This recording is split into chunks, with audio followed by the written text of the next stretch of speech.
Bike चालकों उपर माड़गला truck घटनास्थल में 3 जनकर मृत्यु होती जड़े गुरुतर होती जयपुर निकट जबाकनाड़ी निकट में मर्मन्तुद सड़क दुर्घटना घटी समस्त मृतक और आहत गोटे बाइक रे जाउथिले बोली जहाँ सूचना मिलूँ। पद्मनाभ होता दक्षिण ओडिशा मुख्य आम सहित रोचे बर्तमान। पद्मनाभ केमी घटी पूरा घटना कौन सूचना रोचे?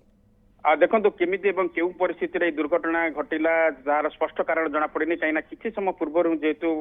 दुर्घटना घटी आम घटनास्थल को बर्तमान बाहर पुलिस पहुंचनी आ किसी समय मध्य जयपुर टाउन पुलिस एक टीम सेटार जाकर पहुंचे बोली आईएससी बर्तमान सूचना देते। गतकाली एपरी गोटे बोरीगुमा निकट में एपरी दुर्घटना घटी कहीं बर्तमान जपरी भाव में कोरापुट जिलार शीतर लहरी जारी रही सकाल सकाल आम देखुँ घन कुहड़ीर आस्तरण जेहेतु जमुची से गतकाली एपरी दुर्घटना घटी यही कारण हुए तो यही दुर्घटना घटी थाए बोलिकी बर्तमान आशंका अनुमान स्पष्ट कारण जना पड़ेनि मृतक माने किए तांकर मध्य बर्तमान परिचय जना पड़ेनि जहाँ बर्तमान सूचना मिली जहाँ भिजुअल आम देखुँ